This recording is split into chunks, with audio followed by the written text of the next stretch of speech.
अस्सलामुअलैकुम। तहज्जुद पढ़ने वालों के लिए तो गैब से उतारे जाते हैं मोज़े।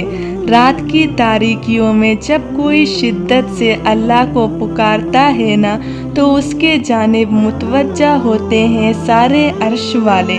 फिर अल्लाह फरमाता है, कहो क्या मांगते हो, कहो क्या फरियाद लाए हो, कहो क्यों रो रहे हो ए दिन भर मुस्कुराने वाले। फिर जब तुम अपनी आर्जियां उसे सुनाते हो और उसके सामने सजदे में गिर जाते हो, तब वो हुक्म देता है उन दुआओं की कबूलियत का जिनका जवाब तुम्हें लगता था कभी नहीं आने वाला। फिर वो तुमसे कहता है, लो भर दिया दामन तुम्हारा यकीन की झोली फैलाने वाले। कुन लिख दिया है मैंने अब नसीब में तुम्हारे। मैं मान गया हूँ तुमसे मुझको मनाने वाले। तुम्हें लाना था मुझ तक ये इम्तिहान तो बस्ता बहाना। अगर तहज्जुद में कोई ख़ास बात ना होती तो अल्लाह क्यों तहज्जुद पढ़ने वालों के लिए पहले आसमान पर आता, सिर्फ ये पूछने के लिए कि उन्हें क्या चाहिए। अल्लाह उनकी दुआएं 7 आसमानों के पार से भी सुन सकता है, लेकिन फिर भी अल्लाह उनसे मुलाकात के लिए तशरीफ़ लाता है। तो जैसे अल्लाह ने तहज्जुद को बाकी नमाज़ों से जुदा रखा है, वैसे ही उसने तहज्जुद पढ़ने वालों को सबसे जुदा रखा है। अल्लाह तहज्जुद पढ़ने वालों को सबसे ख़ास रखता है और उसके लिए ऐसे मोज़े हैं जो किसी के लिए नहीं है। अब अल्लाह 7वें से पहले आसमान पर अपने बंदे को खाली हाथ लौटाने थोड़ी ना आता है। तवक्कल करो, तवक्कल करो, जैसे नूह अलैहिस्सलाम दौराने सैलाब में किया, जैसे इब्राहिम अलैहिस्सलाम ने दहकती हुई आग में किया, जैसे मूसा अलैहिस्सलाम ने समुंदर पर चलते हुए किया, जैसे यूसुफ अलैहिस्सलाम ने अंधे कुएं में किया, जैसे यूनुस अलैहिस्सलाम ने मछली के पेट में किया, जैसे अयूब अलैहिस्सलाम ने बीमारी में किया, जैसे हाजिरा ने तपती हुई सैराब में किया, जैसे ज़करिया अलैहिस्सलाम अपनी बीवी के बांझ होने के बावजूद औलाद की दुआ करते हुए किया।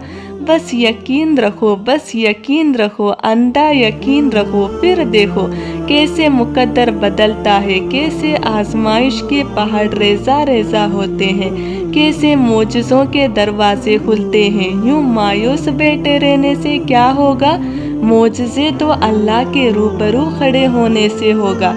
यकीन का दावा करते तो यकीन रखो भी ये सोच के क्यों घबराते हो कि आगे क्या होगा। जानते हो क्यों ये बेचैनी तुम्हें सताती है। तुम जल्दबाज हो, तुम्हारी जल्दबाजी तुम्हें थकाती है। तुम बार बार नाफरमानी करते हो अल्लाह के फैसलों की, मगर आखिर में उसकी मोहब्बत हर बार तुम्हें तुम्हारी मोहब्बत से बचाती है। लेकिन तुम्हें हर तकलीफ सजा ही नजर आती है। तुम देखते नहीं, पर जिंदगी तुम्हें हर एक की हकीकत दिखाती है। जिसने सुना है तुम्हें हर दफा, उसकी एक दफा सुन लेने से क्या होगा। काफ़ी करके देखो अल्लाह को, फिर तुम्हें कुछ नहीं चाहिए होगा। उसकी चाह को चाह कर देखो, फिर वही मिलेगा जो तुमने चाहा होगा। तुम राज़ी रखो उसे, फिर वही होगा जिस पर तुम्हारा दिल राज़ी होगा। सबका सब तुम्हारा जब तुम्हारा करसाज अल्लाह होगा। तहज्जुद में मांगी तुम्हारी एक दुआ तुम्हारी ज़िंदगी बदल सकती है। तुम्हारे आंसू जो तुम्हारी रूह में उतरती है पर किसी को दिखाई नहीं देती, वो अल्लाह पाक देखता है। वो तुम्हारी तकलीफ से बेखबर नहीं, तुम नहीं जानते, लेकिन वो तुम्हारी हिफाजत किए हुए हैं। हर तूफ़ान बर्बादी लेकर नहीं आता। जैसे हज़रत नूह अलैहिस्सलाम के लिए तूफ़ान हार नहीं बल्कि जीत लाया था, वैसे ही तुम्हारी आजमाइश तुम्हारी जीत बन जाएगी। वो तुम्हें ऐसे नवाजेगा कि नमाजों में तुम्हारे गिरने वाले आंसू अल्लाह की रहमत पर हैरान रह जाएंगी। वो तुम्हारी रोती हुई आँखों को यूं ठंडा कर देगा जैसे उसने याकूब अलैहिस्सलाम के आँखों को ठंडा कर दिया था।